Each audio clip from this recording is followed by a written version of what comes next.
Controversy controversy controversy Instagram ಅಲ್ಲಿ ಒಂದು group ಐತೆ, ಸ್ಕಲ್ ಫೇಸ್ ಹಾಕೊಂಡು ನಮ್ಮನ್ನ ನಕ್ಕನಂತ ಬೈಕೊಂಡು ವಿಡಿಯೋ ಮಾಡ್ತಾ ಇದಾರೆ ಅಂತ ಥ್ರೆಟ್ನಿಂಗ್ ಮಾಡ್ತಿದಾರ, ಮಸಿ ಬಳಿತಾರ, ಸ್ಟೇಷನ್ FIR ಮಾಡಿಸ್ತಾರ. ಕಂಟೆಂಟ್ ಕ್ರಿಯೇಟರ್ಸ್ ಯಾರು ನಮ್ಗೆ ಆಗಲ್ವೋ ತಿರ್ಗಾ ನಮ್ಮ ಮೇಲೆ ಬೀಳ್ತಾರೆ. ಎಲ್ರಿಗೂ ನಮಸ್ಕಾರ. ವೈರಲ್ ಕತೆ ಯೂಟ್ಯೂಬ್ ಚಾನಲ್ಗೆ ನಿಮ್ಮೆಲ್ರಿಗೂ ಸ್ವಾಗತ.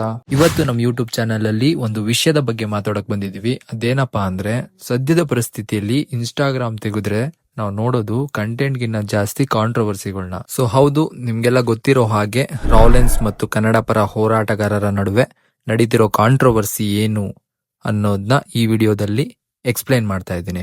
ಎಲ್ರು ಅವ್ರವ್ರದೇ ಆದ ವರ್ಷನ್ ಅಲ್ಲಿ ಹೇಳ್ತಿದ್ದಾರೆ, ಬಟ್ ಯಾಕೆ ಈ ಕಾಂಟ್ರವರ್ಸಿ ನಡೀತು ಅಂತ ಯಾರು ಹೇಳ್ತಿಲ್ಲ. ಸೊ ಈ ಕೆಲ್ಸನ ನಾನಿಲ್ಲಿ ಮಾಡ್ತಾ ಇದ್ದೀನಿ. ಸೊ ತಡ ಮಾಡೋದ್ ಬೇಡ, ವಿಷಯಕ್ಕೆ ಬಂದ್ಬಿಡ್ತೀನಿ. ನಿಮ್ಗೆಲ್ಲ ರಾಲೆನ್ಸ್ ಗೊತ್ತಿರುತ್ತೆ ಅನ್ಕೊಂತೀನಿ. ಗೊತ್ತಿಲ್ಲ ಅಂದ್ರೆ ಕೇಳಿ. ಅವರೊಬ್ಬ ಫೇಮಸ್ ಇನ್ಸ್ಟಾಗ್ರಾಮ್ ಕನ್ನಡ ಕ್ರಿಯೇಟರ್.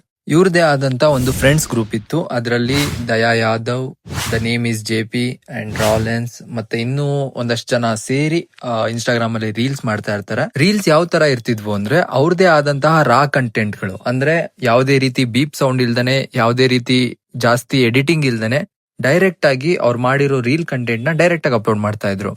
ಇನ್ನೂ ಅರ್ಥ ಆಗ್ಲಿಲ್ವಾ? ಅಂದ್ರೆ ಅವ್ರು ಮಾಡ್ತಿದ್ದ ರೀಲ್ಸ್ ಅಲ್ಲಿ ಕೆಲವೊಂದು ಬ್ಯಾಡ್ ವರ್ಡ್ಸ್ ಏನಿರುತ್ತೆ ನೋಡಿ, ಅದನ್ನ ಯೂಸ್ ಮಾಡ್ತಾ ಇದ್ರು.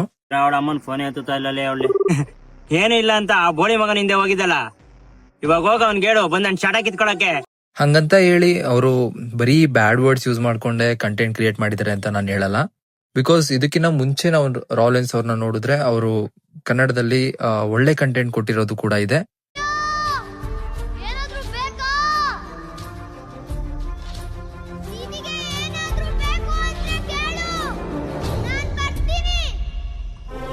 ಈ ಕಂಪನಿಯನ್ನು ಓಡಿಸಕ್ಕೆ ಇಲ್ಲಿ ಕೈಗಳು ಸಿಗಲ್ಲ, ಸಿಕ್ಕಿದ್ರೆ ಅವನ್ ತಲೆ ಕಾಯಿ. ಬಟ್ ಆದ್ರೆ ಅವರು ಬ್ಯಾಡ್ ವರ್ಡ್ಸ್ ಯೂಸ್ ಮಾಡಿ ಅಪ್ಲೋಡ್ ಮಾಡಿರೋ ಕಂಟೆಂಟ್ಗಳು ತುಂಬಾ ವೈರಲ್ ಆಗ್ತಾ ಇದ್ವು. ಸೊ ವೈರಲ್ ಆದ್ರೆ ಆಬ್ವಿಯಸ್ಲಿ ಫೇಮ್ ಕೂಡ ಬೆಳೆಯುತ್ತೆ, ಅವರಿಗೆ ಫಾಲೋವರ್ಸ್ ಕೂಡ ಜಾಸ್ತಿ ಆಗ್ತಾರೆ. ಒಬ್ರು ಬೆಳೆಯೋದ್ ನೋಡಿ ಇನ್ನೊಬ್ರು ತುಳಿಯಕ್ ಸ್ಟಾರ್ಟ್ ಮಾಡ್ತಾರೆ ಅಂತಾರಲ್ಲ, ಹಾಗೆ ರಾಲೆನ್ಸ್ ಅನ್ನೋ ಹೆಸರು ಯೂಸ್ ಮಾಡ್ಕೊಂಡು ಬೇರೆ ಬೇರೆ ಕಂಟೆಂಟ್ ಕ್ರಿಯೇಟರ್ಸ್ಗಳು ಅವ್ರ ಬಗ್ಗೆ ವಿಡಿಯೋ ಮಾಡಕ್ ಸ್ಟಾರ್ಟ್ ಮಾಡ್ತಾರೆ. ಒಬ್ರು ರಾಲೆನ್ಸ್ ಪರ ಮಾತಾಡಿದ್ರೆ ಇನ್ನೊಬ್ರು ರಾಲೆನ್ಸ್ ವಿರುದ್ಧವಾಗಿ ಮಾತಾಡ್ತಾರೆ. ರಾಲೆನ್ಸ್ ವಿರುದ್ಧವಾಗಿ ಮಾತಾಡ್ತಾ ಇರೋರು ಏನ್ನ ಹೈಲೈಟ್ ಮಾಡ್ತಾರೆ ಜಾಸ್ತಿ ಅಂದ್ರೆ, ರಾಲೆನ್ಸ್ ಅವ್ರು ಮಾಡ್ತಿರೋ ಕಂಟೆಂಟ್ ಅಲ್ಲಿರೋ ಬ್ಯಾಡ್ ವರ್ಡ್ಸ್ ನ.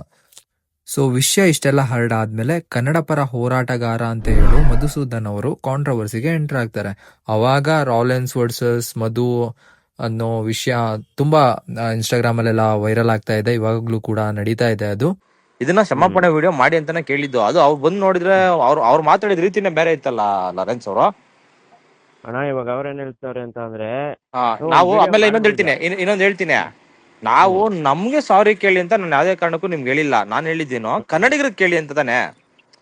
ಅದೇ ಅಣ್ಣ ಅದ್ರ ಕೇಳೋದ್ರಲ್ಲಿ ಇಲ್ಲ, ನಾನು ಅದಕ್ಕೆ ಅಲ್ವಾ ನಾನು ವಿಡಿಯೋ ಮಾಡಾಕಿದ್ದು. ನೋಡ್ ಕೇಳಕ್ಕಿಂತ ಮುಂಚೆನೆ ಮಾಡಾಕಿದೀನಿ. ಒಂದ್ ವಿಡಿಯೋ ಮಾಡಿದ್ಯಾ? ಹೌದು. ಅದನ್ನ ಕರೆಕ್ಟ್ ಆಗಿ ಏನ್ ಗೊತ್ತಾ, ನನ್ ಮೇಲೆ ಈ ತರ ತಪ್ಪು ಇಂತ ಇವಾಗ ನಿನ್ನಿಂದ ಎಷ್ಟ್ ಜನ ಮಕ್ಳು ಪ್ರವೋಕ್ ಆಗಿದಾರಲ್ವಾ, ಎಲ್ಲ ಸೇರಿ ಒಂದ್ ವಿಡಿಯೋ ಮಾಡಿ ಹಾಕಿ ಅಂತ ಕೇಳಿದ್ದು. ಅದನ್ನೇ ಅಣ್ಣ ನಾನು ಹೇಳ್ತಿರೋದು. ಬಟ್ ನಾವು ಕಂಟೆಂಟ್ ಇದ್ರಲ್ಲಿ ಹೇಳ್ತೀವಿ, ನೀವು ಒಂದ್ಸಲ ವಿಡಿಯೋ ನೋಡ್ರಿ. ನಾವ್ ನಿಂತ್ಕೊಂಡ್ ಹೇಳಿದ್ರೆ ಇವಾಗ ಕಂಟೆಂಟ್ ಕ್ರಿಯೇಟರ್ಸ್ ಯಾರು ನಮ್ಗೆ ಆಗಲ್ವೋ ತಿರ್ಗಾ ನಮ್ಮ ಮೇಲೆ ಬೀಳ್ತಾರೆ. ಹಂಗಲ್ಲ ನಾನು ಹೇಳಿದ್ ಅರ್ಥ ಮಾಡ್ಕೊ. ನೀವು 5-6 ಜನ ಮಾಮೂಲಿ ಕಂಟೆಂಟ್ ಮಾಡ್ರಿ. ಹೆಂಗೆ 5 ಜನದಲ್ಲೂ ಇನ್ಮೇಲೆ ಈ ತರ ಮಾಡೋದ್ ಬೇಡ. ನಮ್ಮಿಂದ ಚಿಕ್ಕ ಮಕ್ಳು ಹೋಗ್ತಿದಾರೆ, ಆಯ್ತಾ? ಈ ತರ ಚಿಕ್ಕ ಮಕ್ಳು ಪ್ರವೋಕ್ ಆಗ್ತಿದಾರೆ. ಇದಕ್ಕೆ ನಾವು ಮಾಡಲ್ಲ, ನಾವು ಸ್ಟಾಪ್ ಮಾಡಿದೀವಿ. ಯಾರೋ ಫಾಲೋ ಮಾಡ್ತಿದಿರಲ್ಲ ಅವರು ಈ ತರ ಸ್ಟಾಪ್ ಮಾಡಿ. ತುಂಬಾ ನೆಕ್ಸ್ಟ್ ಫ್ಯೂಚರ್ ಅಲ್ಲಿ ನಿಮ್ಮ ಲೈಫ್ಗೆ ನಿಮ್ಗೆ ತೊಂದರೆ ಆಗುತ್ತೆ. ಇವಾಗ ನಾವು ಅನುಭವಿಸಿದೀವಿ ತೊಂದ್ರೆನ ಅಂತ ಅನ್ಬಿಟ್ಟು ಒಂದು ಲಾಸ್ಟ್ ಒಂದು ಡಿಸ್ಕ್ರಿಪ್ಷನ್ ಕೊಟ್ಬಿಟ್ರೆ ಮುಗ್ದೋಯ್ತು. ಈ 5 ಜನ ನಿಂತ್ಕೊಂಡ್ ಅಂದ್ರೆ 5 ಜನ ಅಂದ್ರೆ ನಾವ್ ನಿಂತ್ಕೊಳ್ಳಿ ಸ್ಟ್ರೈಟ್ ಆಗಿ ನಿಂತ್ಕೊಂಡು ಮಾಡಿ ಅಂತ ಹೇಳ್ತಾ ಇಲ್ಲ. ನೀನ್ ನಾರ್ಮಲ್ ನನ್ ಮೊನ್ನೆ ಕಂಟೆಂಟ್ ಕೊಟ್ಟಿದ್ಯಾ ಗೊತ್ತಾ ದಯ್ಯ, ನೀವೆಲ್ಲ ಅದೇ ತರದ್ ಮಾಡಿ. ಬಟ್ 5 ಜನ ಅದೇ ವಿಡಿಯೋದಲ್ಲಿ ಇರ್ಲಿ. 5 ಜನ ಬಾಯಲ್ಲೂ ಸಾರಿ ಅಂತ ಬಂತು ಅಂದ್ರೆ ಮುಗ್ದಾಯ್ತು. ಇನ್ಮೇಲೆ ಮಾಡಲ್ಲ. ಯಾವ್ದೇ ಇದ್ರು ಕೆಟ್ಟ ಮಾತ್ಕೊಂಡು ಯೂಸ್ ಮಾಡಲ್ಲ. ನಮ್ಮಿಂದ ಯಾರು ಪ್ರವೋಕ್ ಆಗ್ಬೇಡಿ ಅಂತ ಫೈನಲ್ ಆಗಿ ಒಂದ್ ಮಾತು ಹೇಳ್ಬಿಟ್ರೆ ಮುಗ್ದೋಯ್ತಲ್ಲ. ಈಗ ನಿನ್ನ ಮನ್ಸು ಮುಟ್ಕೊಂಡು ಲಾರೆನ್ಸ್ ನೀನ್ ಹೇಳು, ನೀನ್ ಸಾರಿ ಕೇಳೋ ಅಂತ ತಪ್ಪು ಮಾಡಿಲ್ವಾ? ಇವಾಗ ನಾನ್ ಸಾರಿ ಕೇಳೋ ಅಂತ ತಪ್ಪು ನಾನು ಮಾಡಿದೀನಿ, ಇಷ್ಟೇ, ಇನ್ನೇನಿಲ್ಲ. ನನ್ ಇವಾಗ ಇದನ್ನ ನೋಡು, ಕೇಳ್ರಿ ನಾವು ಒಂದೇ ಸೆಕೆಂಡ್. ಇವಾಗ ರೈಟ್ ಟು ಸ್ಪೀಚ್ ಅಂತ ನಮ್ದ್ರಲ್ಲೂ ಒಂದು ಇದೈತೆ ಕಾನ್ಸ್ಟಿಟ್ಯೂಷನ್ ಅಲ್ಲಿ. ಇವಾಗ ಆಯ್ತು ಆಯ್ತು ನಿನ್ಗೆ ಅಲ್ಲಲ್ಲ ಆತರ ಇಲ್ಲಿ ಕೇಳಿ, ಇಲ್ಲಿ ಈ ತರ ಆಗುತ್ತೆ. ಆಮೇಲೆ ರೈಟ್ ಆಫ್ ಮೂವ್ಮೆಂಟ್, ಇವಾಗ ನೀನ್ ಹೇಳಿದ ಗೊತ್ತಾ, ರೈಟ್ ಆಫ್ ಸ್ಪೀಚ್ ಅಂತ ಅನ್ಬಿಟ್ಟು ಕಾನ್ಸ್ಟಿಟ್ಯೂಷನ್ ಅಲ್ಲಿ ಒಂದು ಅದಕ್ಕೆ ಆದಂತ ಸೆಕ್ಷನ್ ಇದೆ. ಏನ್ ಗೊತ್ತಾ, ಪಬ್ಲಿಕ್ ಅಲ್ಲಿ ನಿಂತ್ಕೊಂಡು ಅಮ್ಮನ್ನ ಹಾಕಿ ಅಕ್ಕನ ಹಾಕಿ ಅನ್ನಂಗಿಲ್ಲ ಅನ್ನೋದಕ್ಕೆ ಕಾನ್ಫಿಡೆನ್ಸ್ ಇದೆ, ಇನ್ನೊಬ್ರಿಗೆ ಪಬ್ಲಿಕ್ ಅವೇರ್ನೆಸ್. ಅದು ಬರೋದು ಈಚೆ ಕಡೆ ಸೋಷಿಯಲ್ ಮೀಡಿಯಾಕ್ಕೆ ಕೊಡ್ತಾ ಇರೋದು ಅದಲ್ವಾ. ಅದು ಇವಾಗ ಹೆಣ್ಮಕ್ಳೆಲ್ಲ ಸೋಷಿಯಲ್ ಮೀಡಿಯಾ ನೋಡೋದ್ರಿಂದ ಇದಾಗಿದೆ. ಆಮೇಲೆ ನಿನಗ್ ಮಸಿ ಬಳಿತಾರೆ ಅಂತ ಅನ್ನೋದಕ್ಕೆ ನಾನು ಬಳಿತೀವಿ ಅಂತ ಹೇಳಿಲ್ಲ, ಅದನ್ನ ಈ ತರ ಎಲ್ಲ ಹೋಗ್ತಾ ಇದ್ರೆ ಹಿಂಗ್ ಆಗುತ್ತೆ ನಿನಗೆ ಅಂತ ಅನ್ಬಿಟ್ಟು ನಾನು ಹೇಳಿದ್ ನಿನಗೆ ಬಳಿತಾರೆ ಅವರು ಅದನ್ನ ಹಂಗ ಅರ್ಥ ಮಾಡ್ಕೊಂಡು ಆ ತರ ನಾವ್ ಅರ್ಥ ಮಾಡ್ಕೊಂಡಿಲ್ಲ. ಆಮೇಲೆ ನಿನ್ ಮೊನ್ನೆ ವಿಡಿಯೋ ಮಾಡಿದ್ಕೆ ಸ್ವಲ್ಪ ತುಂಬಾ ಖುಷಿ ಆಯ್ತು. ಅದನ್ನ ಹಂಗೆ ಇದೊಂದೆಲ್ಲ ಸೇರಿ JP ನೀನು ಯಾದವ್ ಇವರೆಲ್ಲ ಸೇರ್ಕೊಂಡು ಮಧು ಅವರೆಲ್ಲ ಸೇರ್ಕೊಂಡು ಒಂದೇ ಒಂದು ವಿಡಿಯೋ ಮಾಡಾಕ್ರಿ, ಇನ್ನ ನಿಮ್ ಮೇಲಿರೋ ಓಪೆ ಚೇಂಜ್ ಆಗುತ್ತೆ ಎಲ್ಲಾರ್ಗು. ಇನ್ನ ಖುಷಿ ಪಡ್ತೀವಿ. ನಮ್ಮ ಅಮ್ಮ ನಾನ್ ಶೇರ್ ಮಾಡಿ ಇಲ್ಲಿ ಕೇಳಿ ಶೇರ್ ಮಾಡಿ ವಾಟ್ಸ್ಆಪ್ ಸ್ಟೇಟಸ್ ಹಾಕಂತೀವಿ ನಾವು ಸಂಘಟನೆಯವರೆಲ್ಲ.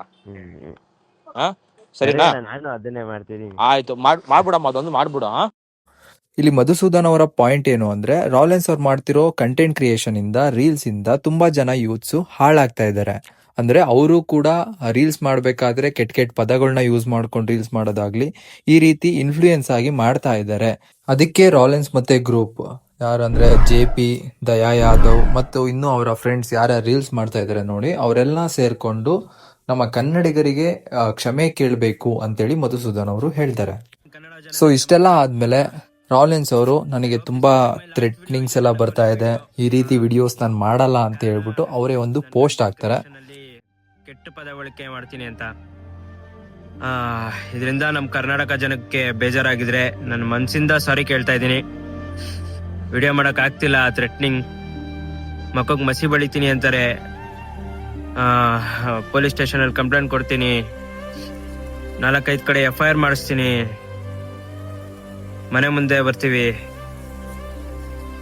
ಆಗ್ತಿಲ್ಲ ಗೈಸ್. ಇದರಿಂದ ನಮ್ಮ ತಂದೆ ತಾಯಿನ ಒಂದ್ ಸ್ಟೇಷನ್ ಮೆಟ್ಲಚ್ಚಕ್ಕೆ ನನ್ಗೆ ಇಷ್ಟ ಇಲ್ಲ. ಸ್ಟಿಲ್ ಇಲ್ಲಿವರೆಗೂ ನಾನು ಯಾವತ್ತೂ ನಮ್ಮ ತಂದೆ ತಾಯಿನ ಅಲ್ಲಿ ಗಂಟ ಕರ್ಕೊಂಡು ಹೋಗಿಲ್ಲ. ಅದಕ್ಕೆ ನಾನು ನನ್ನ ಟೀಮ್ ಅವರು ಡಿಸೈಡ್ ಮಾಡಿದೀವಿ, ನಮ್ಮ ಕಂಟೆಂಟ್ ನ ಸ್ಟಾಪ್ ಮಾಡೋಣ, ವಿಡಿಯೋ ಸ್ಟಾಪ್ ಮಾಡೋಣ ಅಂತ. ಇಲ್ಲಿವರೆಗೂ ತುಂಬಾ ಸಪೋರ್ಟ್ ಮಾಡಿದೀರಾ, ಅನ್ಕೊಳಕ್ ಆಗದೆ ಅಷ್ಟು ಪ್ರೀತಿ ಕೊಟ್ಟಿದ್ದೀರಾ. ಅದಕ್ಕೆ ಯಾವತ್ತೂ ಚಿರ ನೋಡಿ. Thank you so much. ದೇಶದಲ್ಲಿ ಇನ್ನ ತುಂಬಾ ಸಮಸ್ಯೆಗಳಿತ್ತು. ಅದಾದ್ಮೇಲೆ get ready for new chapter ಅಂತ ಒಂದು ಸ್ಟೋರಿ ಕೂಡ ಪೋಸ್ಟ್ ಮಾಡ್ತಾರೆ. ಅಂದ್ರೆ ಹೊಸ ರೀತಿ ಕಂಟೆಂಟ್ಗಳನ್ನ ಮಾಡ್ತೀನಿ ಅನ್ನೋ ರೀತಿ ಒಂದು ಸ್ಟೋರಿ ಹಾಕ್ತಾರೆ. ಗೈಸ್ ಇಷ್ಟೆಲ್ಲ ಆದ್ಮೇಲೆ ನನಗೊಂದು ಅರ್ಥ ಆಗ್ತಾ ಇಲ್ಲ, ಇಲ್ಲಿ ಕನ್ನಡ ಪರ ಹೋರಾಟಗಾರರು ಈ ಒಂದು ವಿಷಯನ ಇಟ್ಕೊಂಡು ಇಷ್ಟೆಲ್ಲ ಎಳ್ದಾಡೋ ಅವಶ್ಯಕತೆ ಇತ್ತ? ನಿಮಗನ್ಸ್ದಂಗೆ ರಾಲೆನ್ಸ್ ಒಬ್ರೇನಾ ಕನ್ನಡ ಕಂಟೆಂಟ್ ಕ್ರಿಯೇಷನ್ ಅಲ್ಲಿ ಕೆಟ್ಟ ಪದ ಯೂಸ್ ಮಾಡ್ಕೊಂಡು ಕಂಟೆಂಟ್ ಮಾಡ್ತಾ ಇರೋರು? ಸೊ ಇದಿಷ್ಟು ಈ ಕಾಂಟ್ರವರ್ಸಿ ಬಗ್ಗೆ ಇನ್ಫಾರ್ಮೇಶನ್. ಮುಂದೆ ಏನಾಗುತ್ತೆ ಅಂತ ನನಗೂ ಕೂಡ ಗೊತ್ತಿಲ್ಲ. ನಿಮಗೂ ಏನಾದ್ರೂ ಅಭಿಪ್ರಾಯ ಇದ್ರೆ ನಮ್ಮ ಕಮೆಂಟ್ ಬಾಕ್ಸ್ ನಲ್ಲಿ ತಿಳಿಸಿ. ಸೊ ಇವತ್ತಿನ ವಿಡಿಯೋ ಇಷ್ಟೇ, ಮತ್ತೆ ಸಿಗೋಣ ಮುಂದಿನ ವಿಡಿಯೋದಲ್ಲಿ.